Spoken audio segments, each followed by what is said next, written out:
Pemberontakan Taiping yang pecah pada tahun 1850 menjadi perang saudara paling berdarah dalam sejarah manusia. Sejarawan memperkirakan korban mencapai 30 juta nyawa. Apa penyebab pecahnya pemberontakan melawan dinasti Qing di Kekaisaran Tiongkok itu? Inilah sejarahnya. Dinasti Qing didirikan pada pertengahan abad ke-17 saat aliansi pemberontak merebut kekuasaan dari dinasti Ming. Setelah mengonsolidasikan kekuatan mereka, Qing melakukan kampanye ekspansi dan pembangunan. Pada abad ke-18 dinasti Qing berada di puncak kekuasaannya. Kaisar Yongzheng dan Qianlong memperluas kekuasaan kekaisaran seluas 13 juta kilometer persegi. Perekonomian juga tumbuh pesat. Kekaisaran Tiongkok mengekspor produk seperti teh, sutra dan porselen biru dan putihnya yang terkenal. Ketiga produk tersebut sangat diminati di barat. Barang-barang ini dibayar dengan perak. Ini semua memberi Tiongkok kendali atas sebagian besar pasokan perak dunia dan neraca perdagangan yang positif dengan barat. Populasi juga tumbuh dengan cepat. Jumlah penduduk berlipat ganda dari sekitar 178 juta pada tahun 1749, dan menjadi hampir 432 juta pada tahun 1851. Kota-kota di Tiongkok tumbuh dan tanaman baru seperti kentang, jagung dan kacang diperkenalkan dari dunia baru. Terlepas dari keberhasilan ini, kekaisaran menjadi semakin tidak stabil menjelang akhir periode Qing. Tanaman dunia baru awalnya membantu mendukung pertumbuhan ini, tetapi pertanian dan irigasi besar-besaran membutuhkan tanah subur yang terkikis dan terdegradasi. Rakyat kelaparan dan surplus pertumbuhan penduduk juga menimbulkan masalah baru seperti meningkatkan pengangguran. Seakan beban rakyat masih belum cukup berat, para penganggur itu masih dikenakan pajak yang tinggi oleh kekaisaran. Semua masalah tersebut diperparah dengan munculnya kecanduan opium. Kecanduan opium mewabah di antara penduduk Tiongkok setelah candu diperkenalkan secara luas oleh British East India Company. Akar pemberontakan Taiping. Sementara rakyat makin merana, birokrat Qing dan istana kekaisaran semakin korup dan hidup bergelimang harta. Birokrat Qing mencuri, menimbun pendapatan pajak dan dana publik serta memeras penduduk. Di pengadilan kekaisaran, pejabat dihujani dengan bantuan dan hadiah. Mereka juga menggunakan posisinya untuk mengumpulkan kekayaan besar. Selain masalah dalam negeri, Tiongkok juga semakin didominasi oleh kekuatan barat, khususnya Inggris. Setelah Perang Candu Pertama, Qing menandatangani Perjanjian Nanking. Dalam perjanjian yang tidak setara ini, Kekaisaran Tiongkok menyerahkan Hong Kong ke Inggris. Kekaisaran juga harus membayar ganti rugi sebesar 21 juta dolar dan membuka diri untuk perdagangan bebas dengan Barat.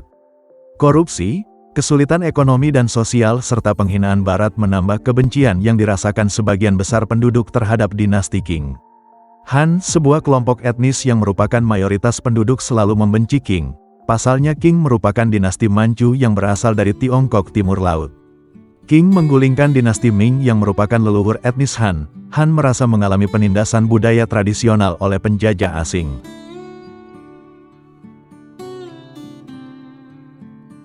Hong Xiuquan, pemimpin pemberontakan Taiping.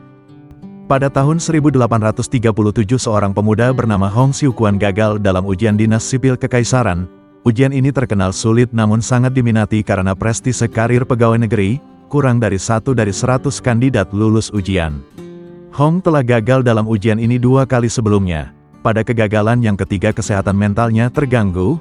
Dia mengalami delusi di mana sosok ayah surgawi muncul di hadapannya. Pada saat itu dia tidak tahu bagaimana menafsirkan penglihatan ini. Namun pada tahun 1843 ia terinspirasi setelah membaca pamflet dari seorang misionaris Kristen. Hong menyimpulkan bahwa dia telah menyaksikan Tuhan sendiri.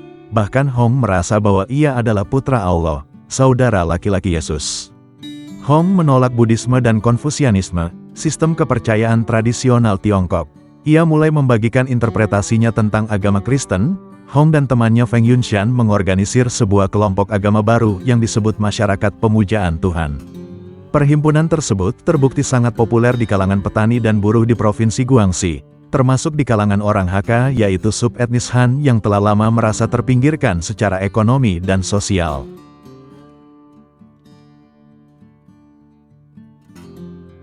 Percikan yang menyalakan perang saudara di Kekaisaran Tiongkok.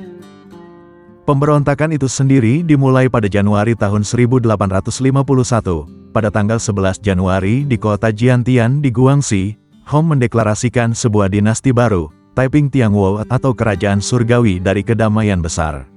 Negara bagian ini Kerajaan Surgawi Taiping, menjadi monarki teokratis dengan Hong sebagai Raja Surgawi.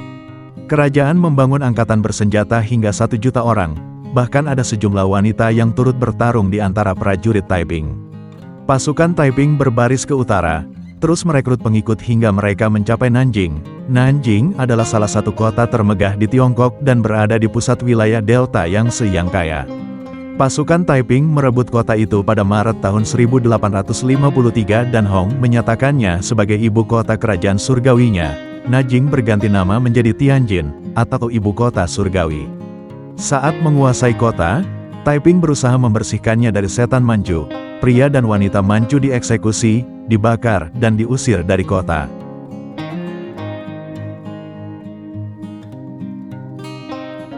Di saat yang sama Taiping mengalami perebutan kekuasaan internal dan serangkaian kemunduran militer saat berkembang, kepemimpinan kerajaan terpecah. Hong sering bentrok dengan salah satu letnannya yaitu Yang Xiuqing. Pada tahun 1856 Hong menyelesaikan masalah tersebut dengan membantai Yang dan para pengikutnya. Sementara itu pada Mei tahun 1853 pasukan Taiping berusaha untuk merebut ibu kota dinasti Qing yaitu Beijing. Ekspedisi itu terhambat oleh perencanaan yang buruk, ketidaksiapan menghadapi musim dingin di Tiongkok Utara dan perlawanan Qing yang gigih. Pasukan Taiping sangat lemah karena mereka tidak berhasil mengepung kota-kota antara Nanjing dan Beijing. Pasukan Qing melancarkan serangan balik yang sukses pada awal tahun 1856, ini berakhir dengan pasukan Taiping dipaksa kembali ke Nanjing. Meskipun ekspedisi utara gagal, kerajaan Taiping tetap menjadi kekuatan yang harus diperhitungkan. Pasukan Kekaisaran Qing mengepung Nanjing sejak tahun 1853. Pada tahun 1860 Taiping mampu mengalahkan pasukan ini secara meyakinkan dalam pertempuran Jiangnan. Kemenangan ini membuka pintu ke arah timur untuk penaklukan provinsi Jiangsu dan Zhejiang.